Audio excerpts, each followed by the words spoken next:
বিসমিল্লাহির রহমানির রহিম। সুপ্রিয় দর্শকবৃন্দ, আসসালামু আলাইকুম। এপিএল ফিড অ্যান্ড হ্যাচারির পক্ষ থেকে সকল ডিলার ও খামারি উদ্যোক্তা ভাই ও বোনদেরকে জানাই আন্তরিক শুভেচ্ছা ও অভিনন্দন। এপিএল ফিড অ্যান্ড হ্যাচারির সাথে আছি আমি সাজেদা।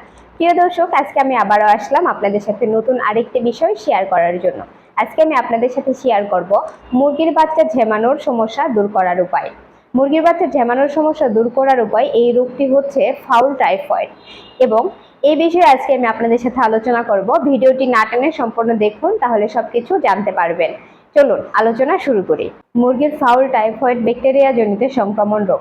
এই রোগে মুরগি আক্রান্ত হলে খামারিরা অনেক লোকসানে পড়ে যান এবং এই রোগের চিকিৎসার জন্য খামারিরা অনেক টাকা খরচ করেন। তাই ফাউল টাইফয়েড রোগের লক্ষণ ও প্রতিকার সম্পর্কে জেনে রাখা উচিত, এবং এই রোগ থেকে তাহলে সহজেই মুরগিকে রক্ষা করা যাবে। ফাউল টাইফয়েড রোগে আক্রান্ত হলে মুরগির মৃত্যু হার বেশি থাকে এবং এই রোগে মুরগি হঠাৎ করে মারা যায় এবং মলদ্বারের চারপাশে সাদা মল দেখা যায়। এই রোগ ডিমের মাধ্যমে সংক্রমিত হলে ছানা ফোটার ট্রেতে প্রায় মৃত ছানা দেখা যায়। সবুজ বা হলুদ রঙের অতি দুর্গন্ধমুক্ত ডায়রিয়া দেখা দেয়।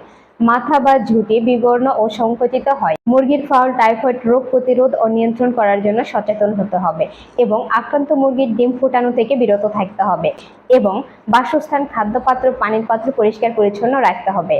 দ্রুত চিকিৎসায় ভালো ফল পাওয়া যাবে। ডিম ফুটানোর পূর্বে ইনকিউবেটর বা হ্যাচারি পরিষ্কার করতে হবে এবং তারপরে ডিম ফুটাতে হবে। কট্রিমেক্স জল বা ক্লেরামফেনিকেল ঔষধ এই রোগে বেশি কার্যকারী, সহায়ক এবং ভিটামিন ও মিনারেল ব্যবহার করলে দ্রুত সেরে ওঠার সহায়তা থাকে। প্রিয় দর্শক, আজকের মতো এই পর্যন্তই। আমাদের চ্যানেলের সকল ভিডিও নিয়মিত সবার আগে পেতে আমাদের চ্যানেলটি সাবস্ক্রাইব করুন ও বেল আইকনটি বাজিয়ে দিন।